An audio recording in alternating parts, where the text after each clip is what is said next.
Hi to all, welcome back to my channel.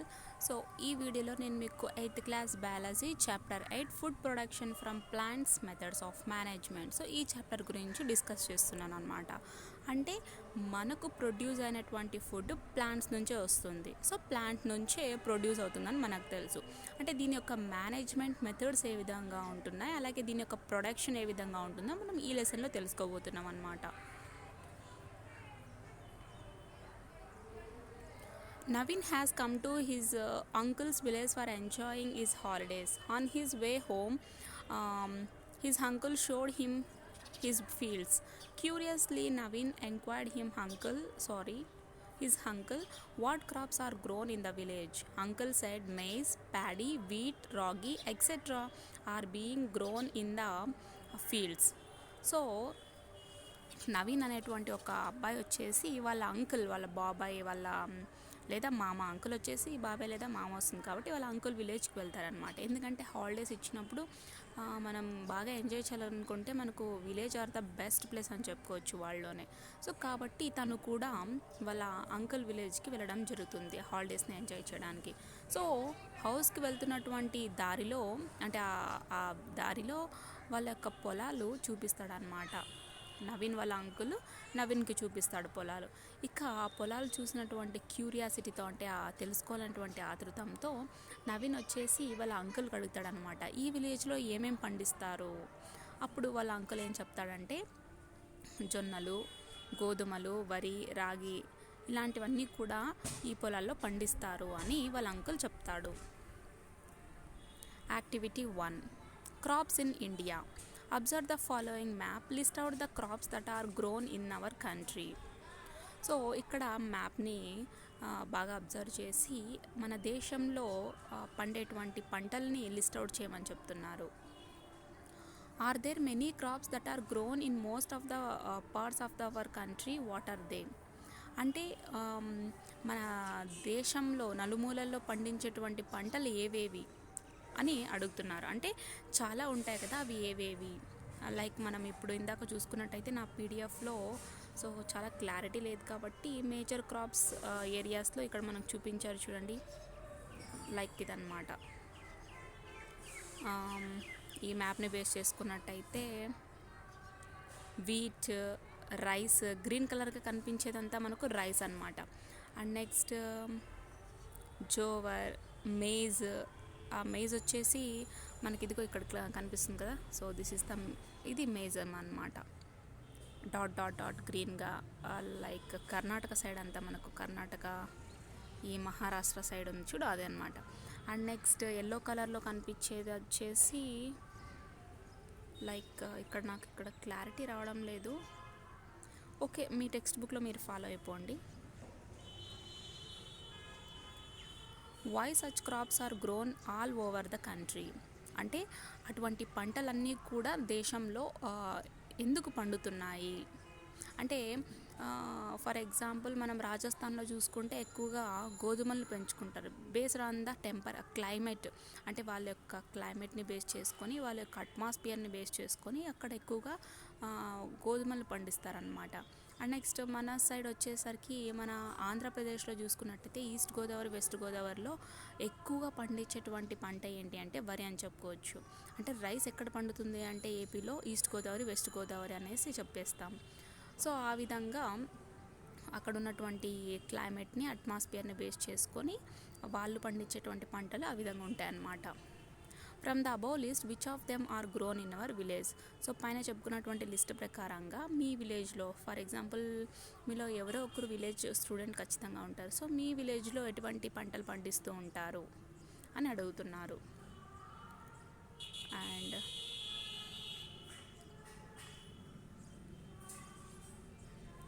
So ఇక్కడ మనకు ఒక బాక్స్ ఇచ్చారు చూడండి, country, state, district, your village.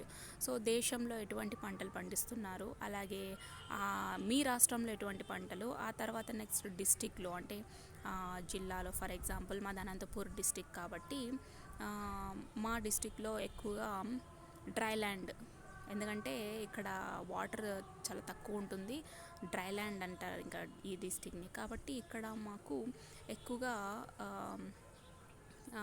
ఈ శనగలు, ఆ తర్వాత మిరప, పత్తి ఇటువంటి పండిస్తారనమాట. And then your village. So మా విలేజ్ వచ్చేసి కనేకల్ అనమాట.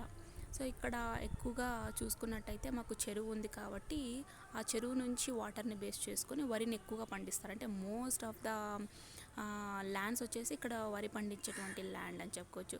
ఇక నెక్స్ట్ మనం వెస్ట్ సైడ్ చూసుకున్నట్టయితే లైక్ నార్త్ వెస్ట్లో చూసుకున్నట్టయితే మా ఊర్లో వచ్చేసి డ్రై ల్యాండ్స్ ఎక్కువగా ఉంటాయి. లైక్ శనగలు, వేరుశనగలు, ఆ తర్వాత మిరప, మొక్కజొన్నలు ఇటువంటి పండిస్తారనమాట. ఇంకా కూరగాయలు రెగ్యులర్గా పంట మధ్యలో వేస్తూ ఉంటారు. ఈ విధంగా మా ఊరికి సంబంధించినటువంటి ఇన్ఫర్మేషన్ ఇది. And but don't forget to add your observations at the end of the table.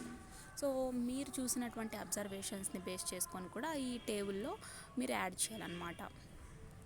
We are mainly dependent on agriculture for our food. Most of our food products are obtained from plants. The plants which are grown in large number to get useful food products are known as crops. The process of growing crops is called agriculture.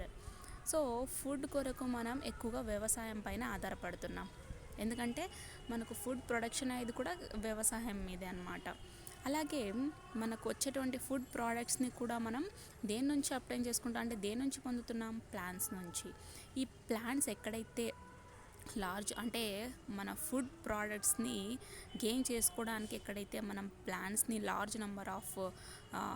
నంబర్లో పెంచుతామో వాటినే మనం crops అంటాం అన్నమాట. So ఈ పండించేటువంటి ఈ క్రాప్స్ని పండించేటువంటి ప్రాసెస్ని agriculture అని అంటాం. How many days are required for getting the crops. ఇప్పుడు మనం పంటల్ని పండించుకుంటున్నాం అని చెప్తున్నాం. అంటే ఎన్ని డేస్ కావాలి మనకు పంటలు రావాలి అంటే? కొన్ని వాటికి 90 డేస్ ఉంటాయి, కొన్ని వాటికి 60 డేస్, ఇంకొన్ని వాటికి అయితే 180 డేస్. సో ఈ విధంగా కొన్ని క్రాప్స్ డిఫరెంట్ డేస్ని బేస్ చేసుకుని అంటే టైం పీరియడ్ని బేస్ చేసుకొని ఉంటాయి. Is time period for all crops the same? Which crop needs more duration? ఇందాక మనం కొన్ని పంటల పేర్లు చెప్పుకున్నాం. అవి గోధుమలు, మొక్కజొన్నలు, రాగి, and next millets, pulses, serials అంటే టీవీ సీరియల్స్ కాదు, ఇక్కడ మనం తినేటువంటి సీరియల్స్, పప్పు ధాన్యాలు, చిరుధాన్యాలు అన్నమాట. అండ్ నెక్స్ట్ ఇవన్నీ కూడా మనం పండించుకుంటున్నాం కదా, వీటన్నిటికీ కూడా టైం పీరియడ్ సేమా అంటే నో. ఎందుకంటే ఒక్కొక్క పంటకు కొన్ని డేస్ డిఫరెన్స్ ఉంటాయి. Like 60 days, 180 days. Long term వచ్చేసరికి ఎక్కువ డేస్ పడుతుంది, షార్ట్ టర్మ్ క్రాప్స్ వేరే ఉంటాయి. ఆ విధంగా అనమాట. అంటే ఒక్కొక్క క్రాప్కి వచ్చేసి time duration variations and. Activity యాక్టివిటీ 2. సో ఈ యాక్టివిటీ 2లో డ్యూరేషన్ ఆఫ్ క్రాప్ గురించి తెలుసుకోబోతున్నాం అనమాట. అంటే ఏ పంటకు ఎంత టైం పీరియడ్ ఉంటుంది. Collect information from the farmers of your village about the period taken to grow different crops. Write the information in the table. So మీ విలేజ్లో ఉన్నటువంటి ఫార్మర్స్ దగ్గర ఒక ఇన్ఫర్మేషన్ గ్యాదర్ చేయాలి. ఏంటి అంటే ఒక్కొక్క పంటకు ఒక్కొక్క టైం పీరియడ్ ఉంటుంది అని చెప్పుకున్నాం. సో ఏ పంటకు ఎంత టైం పీరియడ్ ఉంటుందో ఆ ఇన్ఫర్మేషన్ని కలెక్ట్ చేసుకుంటా. సో కలెక్ట్ చేసి ఆ ఇన్ఫర్మేషన్ ఈ టేబుల్లో ఫిలప్ చేయాల్సి ఉంటుంది. ఫర్ ఎగ్జాంపుల్ ప్యాడీకి ఎన్ని డేస్ కావాలి, 90 డేస్ అని. అండ్ నెక్స్ట్ మేజ్కి వచ్చేసి ఎన్ని డేస్ కావాలి, 180 డేస్. సో ఈ విధంగా మీరు ఫిలప్ చేయాల్సి ఉంటుంది. ఫర్ ఎగ్జాంపుల్ జోవర్కి వచ్చేసి 180 డేస్. ఈ విధంగా మనం ఇన్ఫర్మేషన్ గ్యాదర్ చేసి ఫిలప్ చేయాల్సి ఉంటుంది. Some crops like jowar, red gram takes a minimum of 180 days or more for harvesting. Such crops are called long-term crops. అంటే కొన్ని పంటలు లైక్ జొన్నలు, అలాగే కందిపప్పు, వీటిని పెంచడానికి దగ్గర 180 డేస్ పడుతుంది అనమాట. సో ఈ విధంగా అంటే ఎక్కువ రోజులు పండించాల్సి ఉంటుంది. వీటి హార్వెస్టింగ్ అలా ఉంటుందన్నమాట. సో ఇటువంటి పంటల్ని మనం లాంగ్ టర్మ్ క్రాప్స్ అని అంటాం. Based on the above list or the discussion with farmer, give some more examples for long term crops. ఇందాక మనం చెప్పుకున్నాం కదా, మీ ఊర్లో ఉన్నటువంటి ఫార్మర్తో ఇన్ఫర్మేషన్ గ్యాదర్ చేసుకోండి అని చెప్పాం. అంటే ఏ పంటకు ఎంత టైం డ్యూరేషన్ పడుతుంది అని. సో ఆ విధంగా ఇంకా లాంగ్ టర్మ్ క్రాప్స్ ఏవే ఉన్నాయి లిస్ట్ అవుట్ చేయమని చెప్తున్నారు. And some crops like green gram, black gram takes 100 days for harvesting, and such crops are called short term crops. ఇక కొన్ని పంటలు వచ్చేసి పెసళ్ళు, అలాగే బ్లాక్ గ్రామ్ అంటే ఉద్దు బ్యాళ్ళు అంటారనమాట. వీటిని పండించడానికి 100 డేస్ పడుతుంది అనమాట. ఇటువంటి పంటల్ని మనం షార్ట్ టర్మ్ క్రాప్స్ అంటాము. సో 100 డేస్ అయినట్టయితే షార్ట్ టర్మ్, 180 డేస్ అయితే లాంగ్ టర్మ్ క్రాప్స్ అని అంటాం. So based on the above list are the discussion with farmer give some more examples for short term crops. ఇందాక మనం ఏ విధంగా అయితే మీ ఫార్మర్తో అంటే మీ విలేజ్లో ఉన్నటువంటి ఫార్మర్స్తో బేస్ చేసుకొని లాంగ్ టర్మ్ క్రాప్స్కి ఎగ్జాంపుల్స్ ఇవ్వమన్నామో, ఆ విధంగానే షార్ట్ టర్మ్ క్రాప్స్కి కూడా ఎగ్జాంపుల్స్ ఇవ్వాలన్నమాట. And then activity 3. సో ఈ యాక్టివిటీ 3లో ఏం తెలుసుకుందామో చూద్దాం. When do crops grown. So ఇప్పుడు మనం వేస్తూనే వచ్చేస్తాయంటేనో అంటే ఎప్పుడు మనకు పంటలు గ్రోన్ అవుతాయి చూద్దాం. Wheat different fruits and vegetables. Are all the vegetables and fruits available throughout the year? In a particular season some are mostly available and some are less in number. Some are not all available. Discuss in groups and make a list of these things for the following table. So మనం వచ్చేసి రకరకాల fruits, vegetables తింటూనే ఉంటాం. ఇవన్నీ మనకు సంవత్సరం మొత్తంలో అయితే దొరకవు. అంటే కొన్ని దొరుకుతాయి, కొన్ని దొరకవు. ఫర్ ఎగ్జాంపుల్ మనం బనానా చూసుకున్నట్టయితే బనానా సంవత్సరం మొత్తం దొరుకుతూనే ఉంటుందన్నమాట. అంటే మనకి ఏ నెలలో కూడా దొరకదు అనేటువంటి క్వశ్చన్ అయితే ఉండదు. సో బనానా మనకు ఎప్పుడు ఫేవర్గానే అవైలబుల్లో ఉంటుంది. అండ్ దెన్ కొన్ని వచ్చేసి మ్యాంగోస్ సీజనల్ వైజ్గా సమ్మర్లో, వాటర్ మిలాను, అండ్ దెన్ సీతాఫలం వచ్చేసి చలికాలం స్టార్టింగ్లో వస్తూ ఉంటాయి. అండ్ సపోటా కూడా సమ్మర్కు స్టార్టింగ్ ఆ విధంగా కూడా వస్తూ ఉంటాయి. అంటే కొన్ని సీజనల్ వైజ్గా వస్తుంటాయి, కొన్ని సంవత్సరాల్లో మొత్తం ఉంటాయి అన్నమాట. అండ్ అటువంటివి ఏవేవి అంటే సీజనల్గా దొరికేవి, రైనీ సీజన్లో ఎటువంటి వెజిటబుల్స్, ఫ్రూట్స్, సీరియల్స్, పల్సెస్ అంటే చిరుధాన్యాలు, పప్పు ధాన్యాలు. అండ్ నెక్స్ట్ వింటర్లో ఏవి దొరుకుతాయి, సమ్మర్లో ఏవి దొరుకుతాయి, ఇవన్నీ కూడా మీరు ఇన్ఫర్మేషన్ని మీ యొక్క పేరెంట్స్తో గ్యాదర్ చేసుకోవాలి. సో ఎప్పుడైతే మీరు పేరెంట్స్తో అడిగి తెలుసుకొని ఇంటరాక్ట్ అవుతారో వాళ్ళు కూడా మీకు ఇటువంటి విషయాలు చెప్పాలి, ఇటువంటి విషయాలు తెలియజేయాలనేటువంటి లైక్ ఇంట్రెస్ట్ వాళ్ళకు ఉంటుందన్నమాట. అండ్ మీరు కూడా తెలుసుకోవడం వల్ల ఓహో వీళ్ళకు కూడా ఇటువంటి ఇన్ఫర్మేషన్ కావాలేమో అని చెప్పి పేరెంట్స్ కూడా కొద్దిగా అవేర్ అవుతారనమాట. Okay. In which season do you find more varieties of vegetables in the market? Why? అంటే ఎక్కువగా మనకు వెజిటబుల్స్ మార్కెట్లో చూస్తూ ఉంటాం. అంటే మొత్తం మార్కెట్ నిండుగా మనకు కనిపించిన వెరైటీ ఆఫ్ వెజిటబుల్స్ అనేవి కనిపిస్తుంటాయి. ఏ సీజన్లో అంటే రైనీ సీజన్ అని చెప్పుకోవచ్చు. ఎందుకంటే ఈ రైనీ సీజన్ స్టార్టింగ్ మిడిల్లో పంటలు అనేవి పండిస్తారు. అంటే ఎప్పుడైతే ఈ రైనీ సీజన్ స్టార్ట్ అవుతూ ఉంటుందో అప్పుడు వీళ్ళు వెజిటేబుల్స్ని ఇటువంటి పండించడం చేస్తారనమాట. ఎందుకంటే ఆ వర్షానికి బాగా పెరుగుతాయి కాబట్టి మనం రైనీ సీజన్లో ఎక్కువగా వెరైటీస్ ఆఫ్ వెజిటేబుల్స్ చూస్తామని చెప్పుకోవచ్చు. ఇక సమ్మర్కి వచ్చేసి వాటర్ లేకున్నప్పటికీ కూడా టమాటోస్ని ఎక్కువగా పెంచుతూ ఉంటారు. అండ్ నెక్స్ట్ పెంచినప్పటికీ కూడా వాటి యొక్క కాస్ట్ తగ్గిపోవడం వల్ల ఇక వాళ్ళు అటు సేల్ చేసుకోలేక ఇటు ఏం చేసుకోలేక సో కొంతమందికి బాధపడుతుంటారు, కొన్ని కష్టాలు ఉంటాయి. ఫార్మర్స్ అంటేనే ఇంకా కష్టాలు అని చెప్పుకోవచ్చు. అయినా కూడా ఫుడ్ ప్రొడక్షన్ చేసేటువంటి వాళ్ళలో ఇంకా నంబర్ 1 ఎవరు అంటే రైతులే. ఇంకా generally farmers grow varieties of vegetables during rainy season. Can you guess the reason? Yes, ఇందాక మనం చెప్పుకున్నాం కదా, చాలా వరకు రైతులు వచ్చేసి రైనీ సీజన్లోనే ఈ వెజిటేబుల్స్ని పండిస్తూ ఉంటారు. ఎందుకంటే రైనీ సీజన్లో మనకు కావాల్సినటువంటి main water so water source అనేది చాలా మనకు అవైలబుల్గా ఉంటుందన్నమాట. Water is essential for growing of crops. In season ponds, wells, rivers, ditches are pooled with water. So మీకు ఈ వీడియోలో ఎటువంటి డిస్టర్బెన్స్ వచ్చినా ఐఎమ్ రియలీ సారీ. ఎందుకంటే ఇది రంజాన్ నెల నడుస్తుంది కాబట్టి ఇక్కడ మా విలేజ్లో ముస్లిం వాళ్ళకు అనౌన్స్మెంట్ ఇస్తూ ఉంటారనమాట. ఈవినింగ్ అయింది కదా, సో కాబట్టి ఎటువంటి డిస్టర్బెన్స్ వచ్చినా మీరు adjust చేసుకుంటారనుకుంటున్నా. Okay.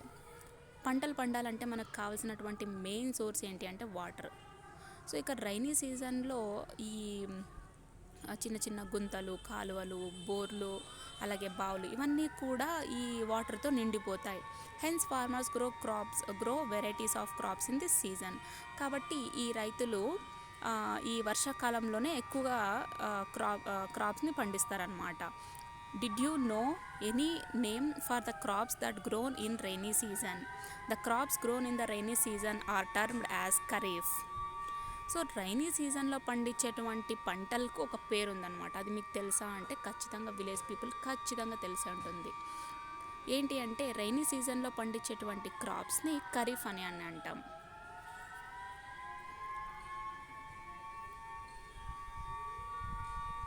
Okay, now revisit activity 3. What are the vegetables, fruits, cereals and pulses you have written in a table? These crops are widely grown in winter season. Are these crops require water like kharif crops? The crops that are grown only in winter season are generally called rabi. We will learn more about these crops. So ఈ activity 3లో ఇంకా చూసుకున్నట్టయితే vegetables, fruits, serials, pulses ఉన్నాయని చెప్పుకున్నాం. అంటే ఇంతకుముందు మనం పైన టేబుల్లో రాసాం. సో ఈ క్రాప్స్లో చాలా వరకు వింటర్ సీజన్లో పెరిగేటువంటి క్రాప్స్ ఎక్కువగా ఉంటాయి అన్నమాట. సో అంటే వీటికి వాటర్ అనేవి ఎంత ఎక్కువగా అవసరం లేదు. లైక్ రైనీ సీజన్లో ఖరీఫ్ అని చెప్పుకున్నాం కదా, వాటికైతే ఎక్కువ కావాలి. రబీ వాటికైతే తక్కువ అనమాట. అంటే వాటర్ని మనం తక్కువ ఇచ్చినా సరిపోతుంది. అంటే వాటర్ ఎసెన్షియల్ చాలా తక్కువ అని చెప్పుకోవచ్చు ఇటువంటి పంటలకు. సో ఇటువంటి పంటలని అంటే వింటర్ సీజన్లో పండించేటువంటి పంటల్ని మనం రబీ అని అంటాం. సో వీటి గురించి మనం ఇంకా ముందుగా చాలా ఎక్కువగా తెలుసుకుందాం, అంటే ఫర్దర్గా తెలుసుకుందాం. Why farmers cultivate different crops in rabi and kharif season. So ఇక్కడ మనకు ఏం చెప్తున్నారంటే రైతులు ఎక్కువగా ఖరీఫ్, రబీ సీజన్లోనే ఎందుకు డిఫరెంట్ క్రాప్స్ని కల్టివేట్ చేస్తారంటే బేస్డ్ ఆన్ దేర్ వాటర్ కంటెంట్ని బేస్ చేసుకొని ఎటువంటి పంటలైతే ఏ సీజన్లో వేస్తే గ్రోతింగ్ అండ్ నెక్స్ట్ ప్రాఫిట్ ఉంటుందో సో ఆ విధంగా బేస్ చేసుకొని వాళ్ళు పండిస్తారనమాట. ఫర్ ఎగ్జాంపుల్ ఇప్పుడు ఖరీఫ్ సీజన్లో మనం వాటర్ తక్కువ పడేటువంటి క్రాప్ని పండించామనుకోండి, అది మనకు వేస్ట్ అయిపోతుంది. ఎందుకంటే మనకు తెలుసు, ఎందుకంటే ఆ పంటకి ఎంత వాటర్ కావాలో అనేది. ఫర్ ఎగ్జాంపుల్ వర్షాకాలంలో అలాంటి పంటల్ని పండించామనుకోండి, వర్షం ఎక్కువ వచ్చేసింది అనుకోండి, ఆ పంటలు నాశనం అయిపోతాయి అన్నమాట. అంటే డోసెస్ ఎక్కువ అవుతుందని చెప్పుకోవచ్చు. ఇంకా అదర్ వేలో crop production is based on flowering of plant. After conducting so many experiments, scientists invented those main reasons for flowering of plant. So crop production వచ్చేసి దేని మీద డిపెండ్ అవుతుందంటే ఆ ప్లాంట్ యొక్క ఫ్లవరింగ్ మీద డిపెండ్ అవుతుందని చెప్పుకోవచ్చు. ఏంటంటే ఎన్నో ఎక్స్పెరిమెంట్స్ చేసిన తర్వాత, ఎన్నో ఇన్వెన్షన్స్ చేసిన తర్వాత సైంటిస్ట్ ఏం తెలుసుకున్నారంటే ఆ ప్లాంట్ యొక్క ఫ్లవరింగ్ మీద బేస్ చేసుకొని ఈ క్రాప్ ప్రొడక్షన్ అనేది డిపెండ్ అవుతుందని తెలుసుకున్నారు.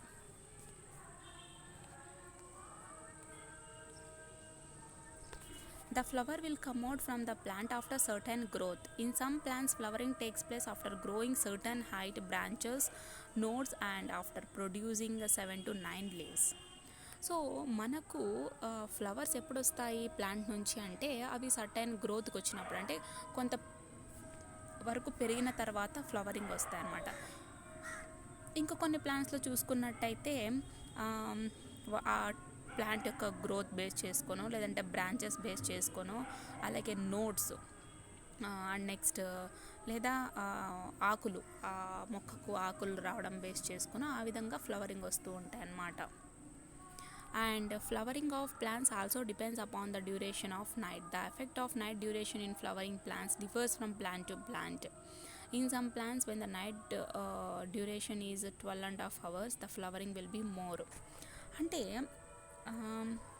ఈ ప్లాంట్స్ యొక్క ఫ్లవరింగ్ అనేది దేని మీద డిపెండ్ అవుతుందంటే నైట్ డ్యూరేషన్ మీద డిపెండ్ అవుతుంది అనమాట. అంటే ఎప్పుడైతే నైట్ డ్యూరేషన్ అనేది ఎఫెక్ట్ చూపిస్తుందో, అంటే దాని యొక్క టైం డ్యూరేషన్ వేరియస్ చూపిస్తుందో, ఫ్లవరింగ్ కూడా డిఫరెన్స్ ఉంటాయి అనమాట. అంటే ఒక్కొక్క ప్లాంట్కి ఒక్కొక్క ఫ్లవరింగ్ టైమ్స్ డిపెండ్ అవుతూ ఉంటుంది. ఇంకా కొన్ని ప్లాంట్స్కి చూసినట్టయితే నైట్ డ్యూరేషన్, ఫర్ ఎగ్జాంపుల్ మనకు నైట్ డ్యూరేషన్ 10 to 12 hours ఉంటాయి. సో 12 hours నైట్ డ్యూరేషన్ ఉన్నట్టయితే ఆ ఫ్లవరింగ్ అంటే ఎక్కువగా ఫ్లవరింగ్ అయ్యేటువంటి ఛాన్సెస్ అన్నమాట. For example, wheat flowering takes place only in long night durations. So వీటికు ఫ్లవరింగ్స్ రావాలి కదా, ఇవి ఎక్కువగా ఎప్పుడు తీసుకుంటా అంటే ఫ్లవరింగ్ ఎప్పుడు వస్తాయంటే నైట్ టైమ్స్ వస్తాయన్నమాట. And plants like maize, cotton flowering will be more when the night duration is more than 12.5 hours. ఇక కొన్ని ఇతర ప్లాంట్స్ అంటే మేజ్ జొన్నలు, అలాగే కాటన్ అంటే పత్తి, ఇవి 12 hours కన్నా ఎక్కువ నైట్ డ్యూరేషన్లోనే ఫ్లవరింగ్ అనేవి ఎక్కువ ఇస్తాయి అన్నమాట. In some plants, night duration is not at all the reason for flowering. They can give flowers anytime during the year. Example, soya bean. కొన్ని ప్లాంట్స్కు నైట్ డ్యూరేషన్ అనేది డిపెండ్, అంటే దాని యొక్క రీజన్ బేస్ చేసుకొని అయితే ఫ్లవరింగ్ ఇవ్వదు. అంటే దానికి ఎటువంటి టైంలో అయినా ఫ్లవరింగ్ ఇచ్చేటువంటి హ్యాబిటాట్ ఉంటుందన్నమాట. ఫర్ ఎగ్జాంపుల్ సోయాబీన్ అని చెప్తున్నారు. నా observe the graph and answer the following questions. So ఇక్కడ మనకి ఇప్పుడు గ్రాఫ్ ఇచ్చారు కదా, ఈ గ్రాఫ్ని బేస్ చేసుకొని